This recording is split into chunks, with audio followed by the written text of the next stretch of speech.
I was sitting on my couch eating takeout when my fiancée told me she wanted to sleep with other men before our wedding. We'd been together 3 years. The invitations were sent. Her dress was hanging in our closet. My parents had already flown in from across the country. And Michelle, the woman I'd planned to spend my life with, was casually twirling lo mein around her fork while explaining that her friends thought I was too boring. "Claire and Sandra have been telling me for months," she said, like she was discussing a Netflix show. "They think you're too nice, like way too nice.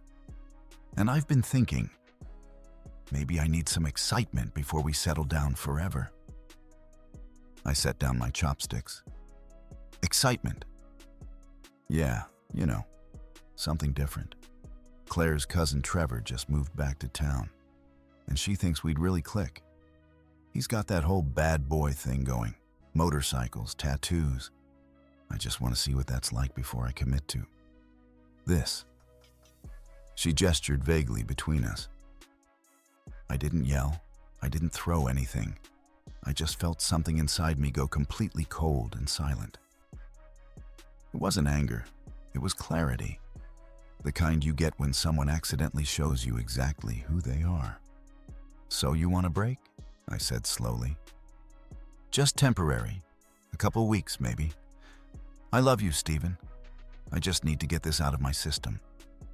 I nodded once, pulled out my phone, and started scrolling through my contacts.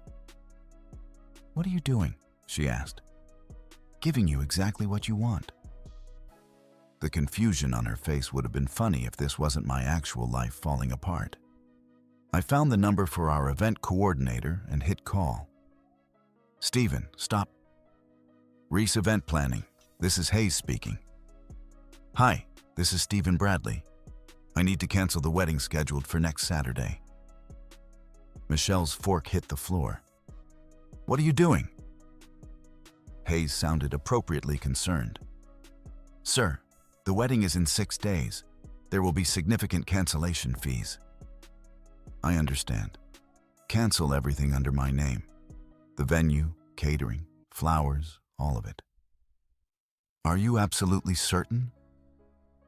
I looked directly at Michelle, who was staring at me like I'd lost my mind. Completely certain. After confirming the details, I hung up and immediately dialed the Hawaiian resort where we'd booked our honeymoon. Michelle lunged for my phone, but I stepped away. "Stop! This isn't funny." "You're right," I said calmly. "It's not funny at all." The resort was surprisingly understanding. Apparently, wedding cancellations happen more often than you'd think. Within 10 minutes, our 7-day beach package was gone, and I'd get about half the deposit back. Michelle was pacing now, her voice climbing higher. "You can't cancel our wedding just because I mentioned wanting some space." "Space?" I almost laughed. "You specifically said you want to date other men. You mentioned Trevor by name. That's not space, Michelle. That's ending the relationship." "But I said it was temporary." "Nothing about this is temporary." I scrolled to our photographer's contact. "You made your choice the second you decided 3 years together wasn't enough." She grabbed my arm. "Please stop making calls. We can talk about this." I gently pulled away and kept dialing. The photographer answered on the first ring. I canceled our Saturday shoot, then the florist, then the DJ. With each call, Michelle looked more panicked, more desperate. Good. Maybe she was finally understanding what consequences felt like. "My parents are flying in tomorrow," she said, her voice breaking. "Then you better call them. I'm sure they'll love hearing why their daughter decided to shop around for better options 6 days before her wedding." I walked toward our bedroom to start packing. She followed, practically yelling now. "Where are you going?" "To pack. You wanted bad. This is me being bad. I don't beg, I don't negotiate. And I definitely don't stick around waiting for someone to decide if I'm good enough." I could hear her crying behind me as I closed the guest room door. but I didn't turn around. Some things you can't fix with tears. The next morning, I woke up before dawn and made coffee in the quiet kitchen. Michelle was still asleep, probably exhausted from sobbing half the night. I opened my laptop and started working through the vendor list systematically. By 7 a.m., I'd canceled or received confirmation emails from everyone. The cake baker, the string quartet, even the shuttle service for out-of-town guests. Michelle stumbled into the kitchen around 8 wearing yesterday's clothes, her face puffy and red. "Did you actually cancel everything? Or were you just trying to scare me?" I turned the laptop toward her. On screen was an email from our caterer confirming cancellation of the order for 150 guests. "What do you think?" She sank into the chair across from me. "This is insane. We can fix this." "Fix what? Your sudden realization that I'm boring? Your desire to date Trevor?" I closed the laptop. "Some things can't be fixed, Michelle. But I love you." Funny way of showing it. My phone buzzed. The florist, expressing sympathy and confirming they'd donate our arrangements to a local nursing home. At least someone would enjoy them. I showed Michelle the message. "The flowers are gone too. They're going to a care facility. Nice touch, right?" Her face crumpled. "My dress. I can't return the dress." "That's yours. I'm sure Trevor will love it when you two get married someday." "Where are you going?" she asked as I grabbed my keys. "Work." That was a lie. I'd already called in for a personal day. Instead, I drove to a storage facility and spent 3 hours moving everything that actually mattered to me. Family photos, documents, tools, electronics. Michelle could keep the furniture and decorations. Starting fresh sounded better than salvaging pieces of something broken. By noon, my phone was lighting up constantly. Michelle's mom calling from the airport. I answered while loading another box into the unit. "Stephen, what is this nonsense about canceling the wedding? Michelle is hysterical." "Did she explain why, Mrs. Walter?" A pause. "She said there was a misunderstanding." "No misunderstanding. She told me she wants to date other men before marrying me. Specifically mentioned someone named Trevor. I'm just giving her what she asked for." The silence stretched long enough that I thought the call had dropped. Then, quietly, "She actually said that?" "Word for word. Ask her about her conversation with Claire and Sandra." "Oh, Stephen." Her voice deflated completely. "Those girls have never been good influences." "Now you understand why I'm not sticking around." After hanging up, I drove to a small apartment complex on the quiet side of town. The manager showed me a furnished studio with utilities included. Perfect for someone starting over.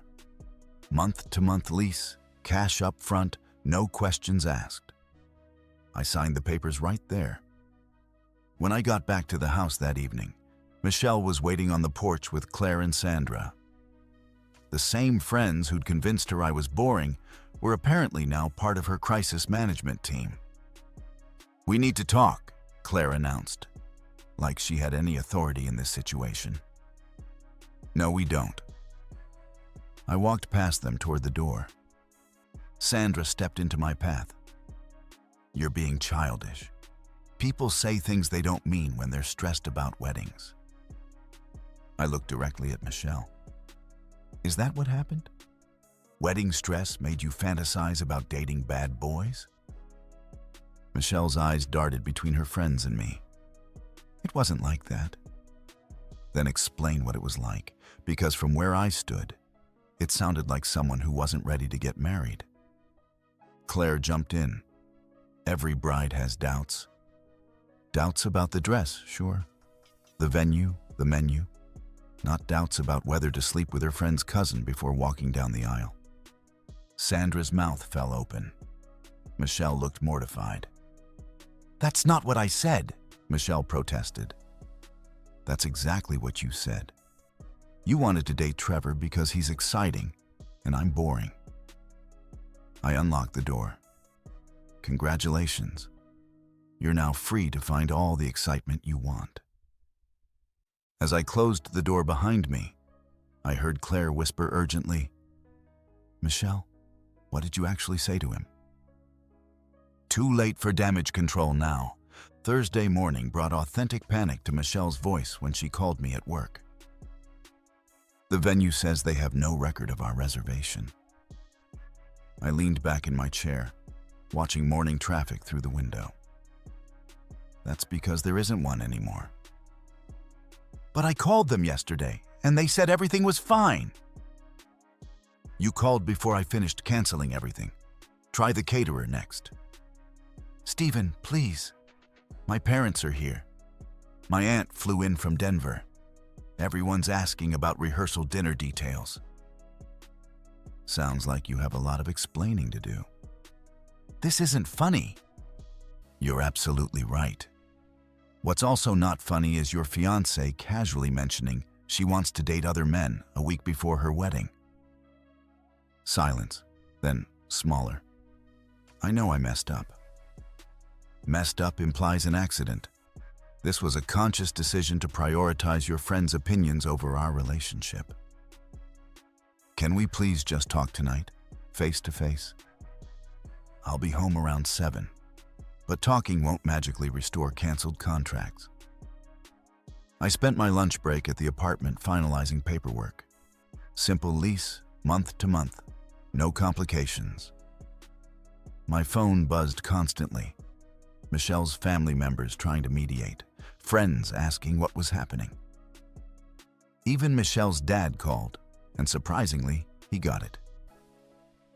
Son, I've known you 3 years. You're not impulsive. If you canceled everything, you had good reason. She wants to date other people before marrying me, Mr. Walter. Would you have married Mrs. Walter if she'd said that to you? He laughed, but there was no humor in it. Hell no, I'd have run for the hills. Then you understand my position completely. When I arrived home that evening, Michelle was pacing the living room while her parents sat stiffly on the couch.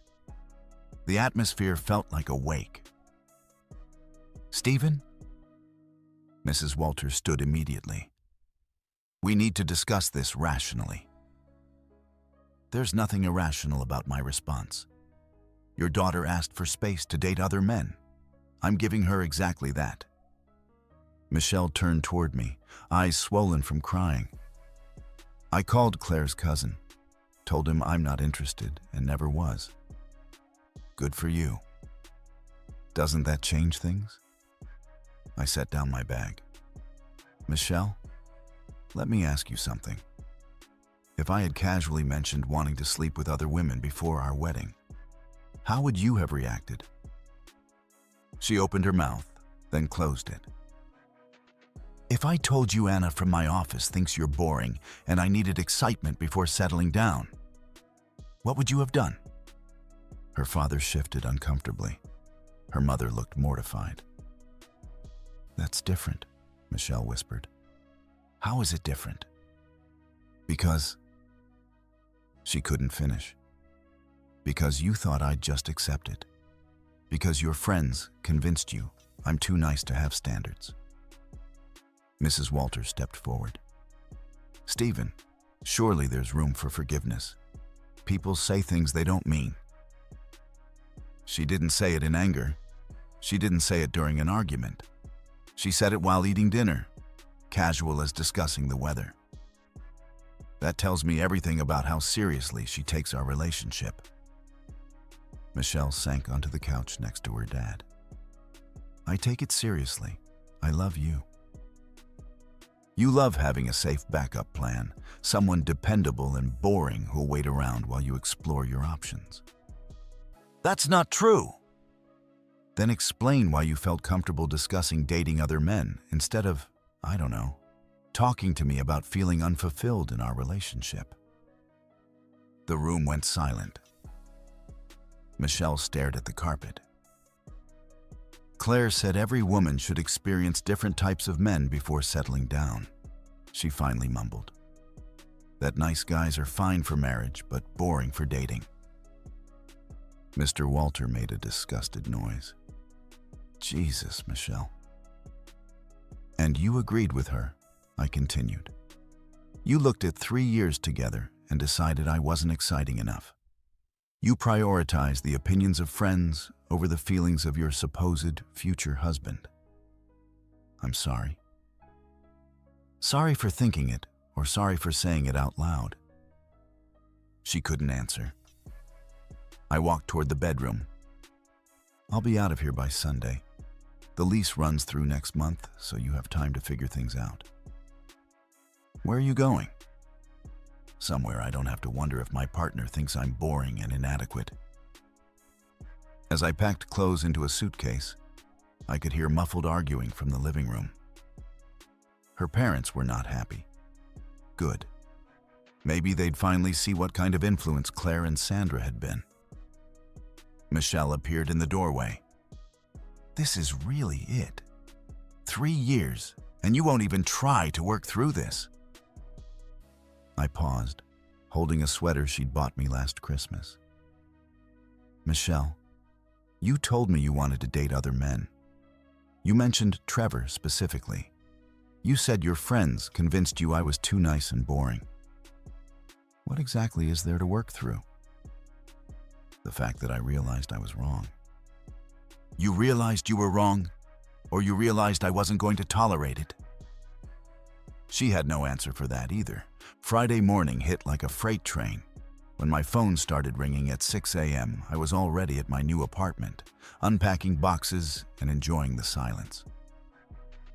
Stephen, my grandmother just called from the hotel. She can't find any information about the rehearsal dinner location. That's because there isn't one anymore. What do you mean? I canceled the rehearsal dinner Tuesday night, right after the venue coordinator. The restaurant, the private room, even that wine selection we spent 2 hours choosing. The silence stretched so long I thought she'd hung up. You canceled the rehearsal dinner too? Her voice cracked. I canceled everything, exactly like I said I would. But there are 25 people expecting dinner tomorrow night. Then you better figure something out. Maybe Claire and Sandra can recommend a nice place for everyone to meet Trevor. Stop bringing him up. I told you I'm not interested. Little late for that revelation. My call waiting beeped. Michelle's sister. I need to take this other call. Figure out your dinner situation. I switched lines. Hey, Cora. Stephen, what the hell is going on? Michelle is having a complete breakdown, and Mom says you canceled the entire wedding. Your sister decided she needed to date other men before marrying me. I facilitated her request. She said what? I repeated Michelle's exact words from Tuesday night. Cora was quiet for a long moment.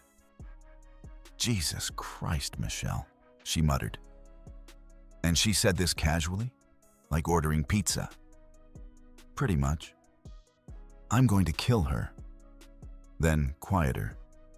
Can I ask you something honestly? If she genuinely apologized and meant it, would you consider working this out? I looked around my small studio apartment. Simple, quiet, peaceful. No drama, no second guessing. No wondering if my partner thought I was adequate. Cora. She told me her friends think I'm boring and she wants to date a bad boy. After 3 years together, that was her honest opinion of our relationship. What kind of foundation is that for a marriage? A terrible one, she admitted. Exactly. And the fact that she only panicked when I took action instead of rolling over, that tells me everything about her priorities. After hanging up, I spent the rest of the morning organizing my new place. No one calling me boring here. No one evaluating whether I was exciting enough. Around noon, Michelle started calling repeatedly. I let it go to voicemail. each message more desperate than the last. Cousins arriving, hotel asking about welcome bags, family members asking questions she couldn't answer. I called her back while eating lunch at a diner near my apartment. "You've reached the consequences of your actions," I said, instead of hello. "This isn't funny. My family is here. Your family is driving in tonight, and nobody knows what's happening." "Sounds like you have some explaining to do. What am I supposed to tell them?" "The truth. That you decided you wanted to explore other options before getting married." "I can't tell my grandmother that." "Then figure out the rest yourself. You're a grown woman, Michelle. You made this choice."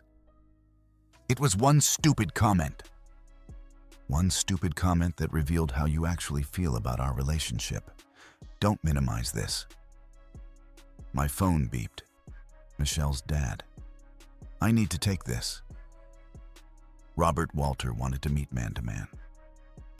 30 minutes later, we sat across from each other at a sports bar downtown.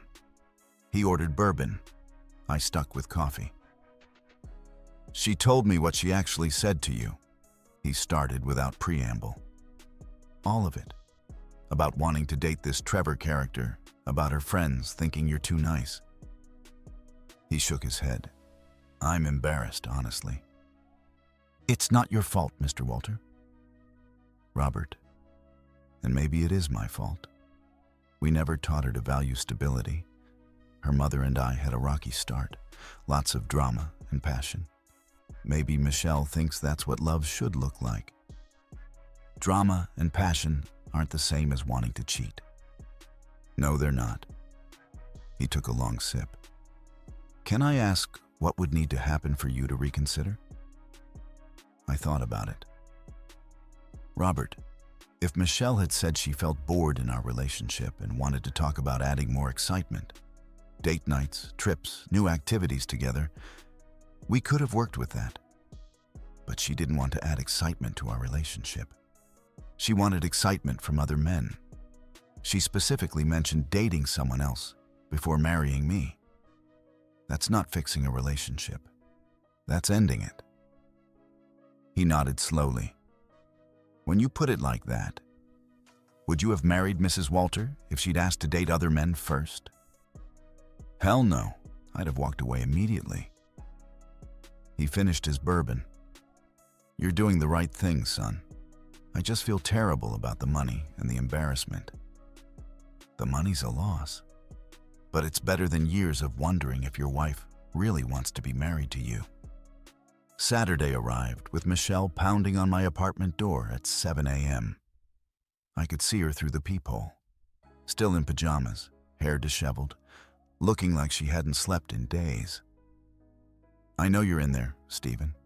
Please open the door." I made fresh coffee and ignored her. "I talked to every vendor. Most can reschedule if we pay rush fees. The venue has an opening next month." Still ignored her. "Your best friend Caden called me. He said you haven't been answering his calls either." That got my attention. I opened the door. Michelle looked awful. Dark circles, trembling hands, same clothes as yesterday. "Don't drag my friends into this. Everyone's worried about you. Caden said this isn't like you to just disappear."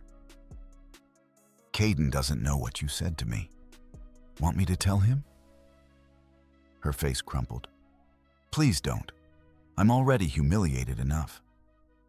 "Good. Maybe embarrassment will teach you to think before speaking." She pushed past me into the apartment, looking around at my sparse furniture and boxes. "This place is depressing." "It's peaceful. No one here thinks I'm boring or inadequate." "I never said you were inadequate. You said I was too nice and boring. Your friends convinced you to want someone more exciting. Same thing." Michelle sat heavily on my second-hand couch. "What if I cut contact with Claire and Sandra completely? They're obviously toxic." "Now you figure that out, after 3 years of them being your primary advisors." I was stupid. okay? I admit it. Michelle, this wasn't a mistake.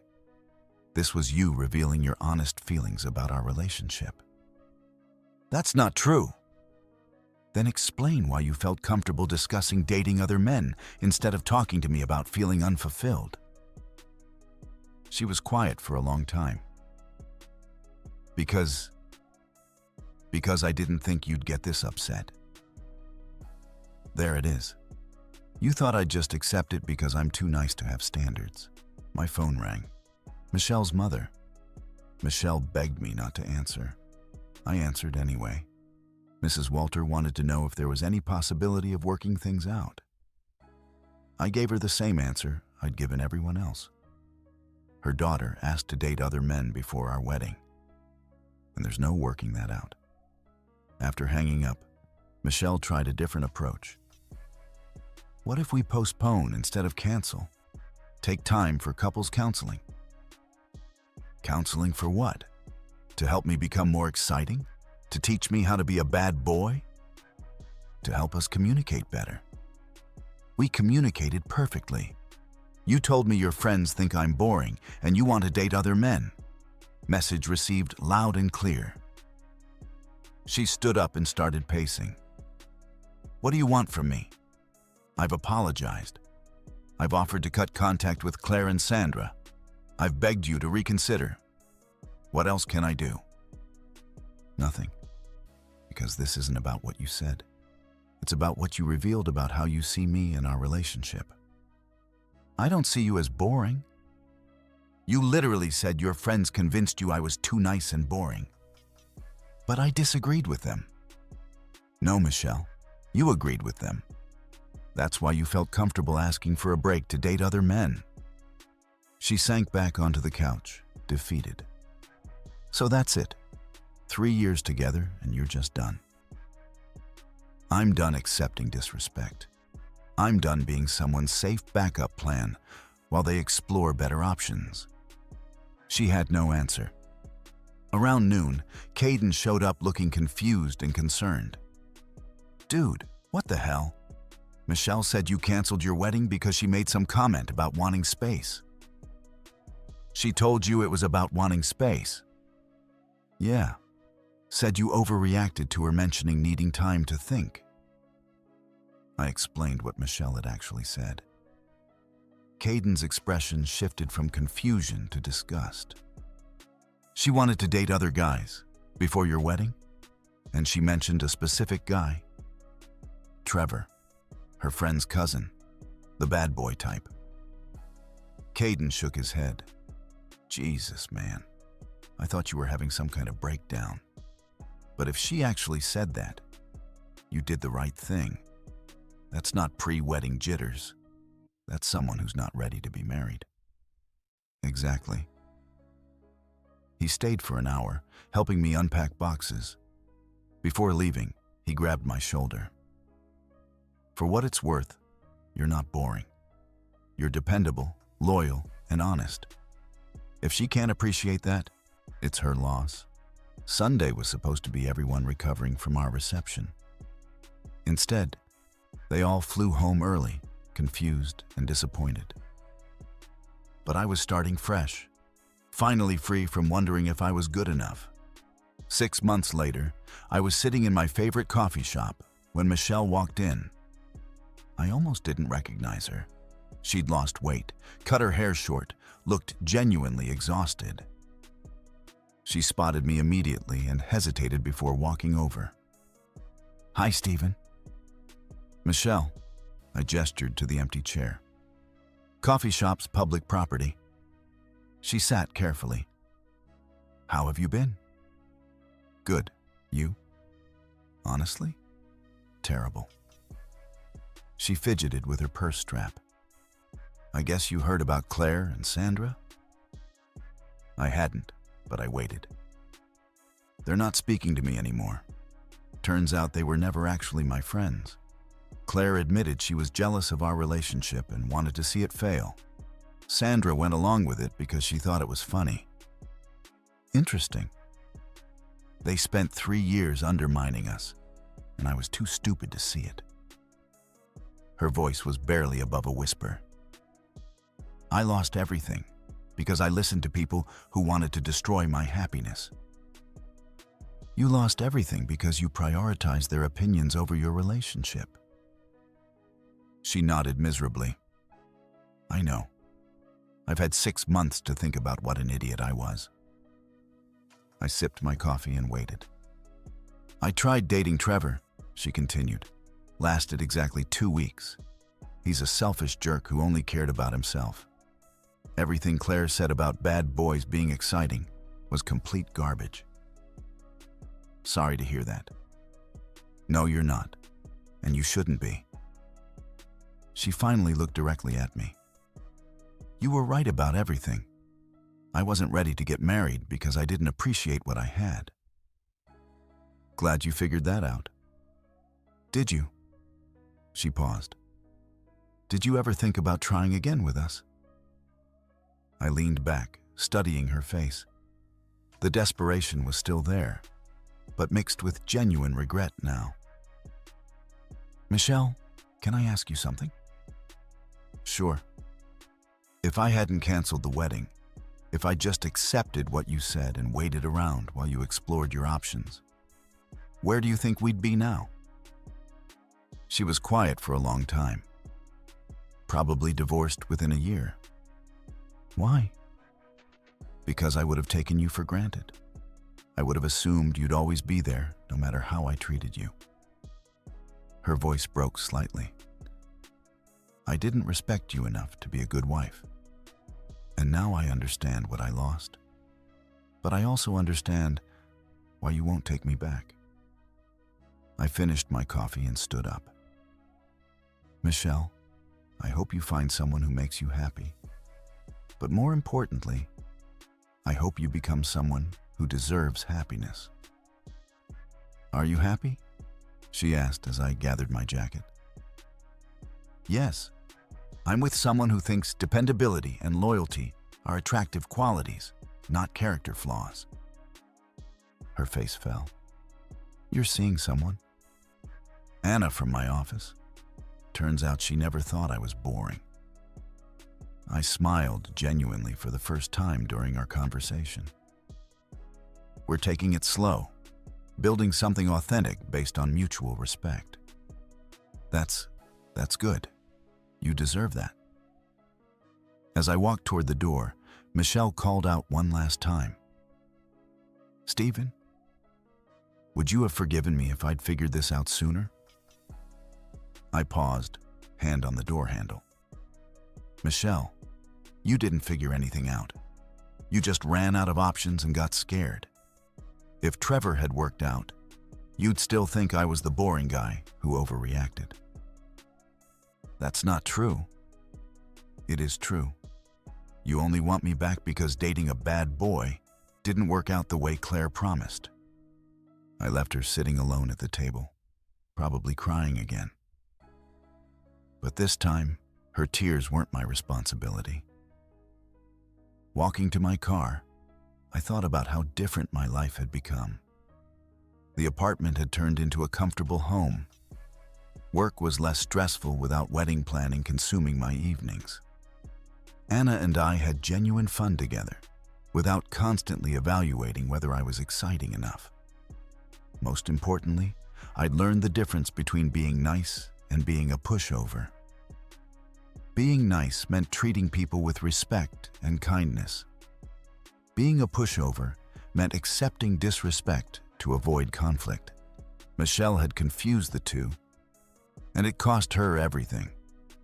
3 months after our coffee shop encounter, I heard through mutual friends that Michelle had moved back in with her parents and started therapy.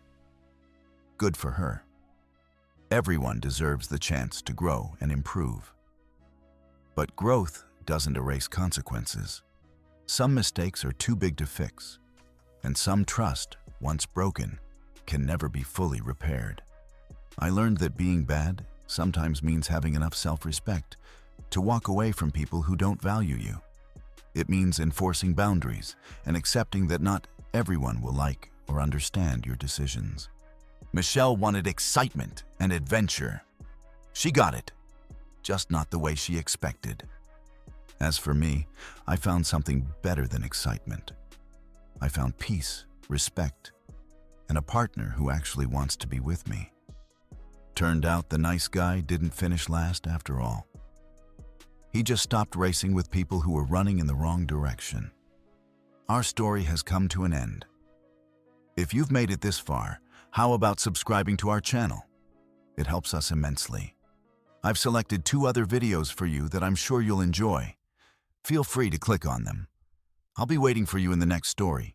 See you soon.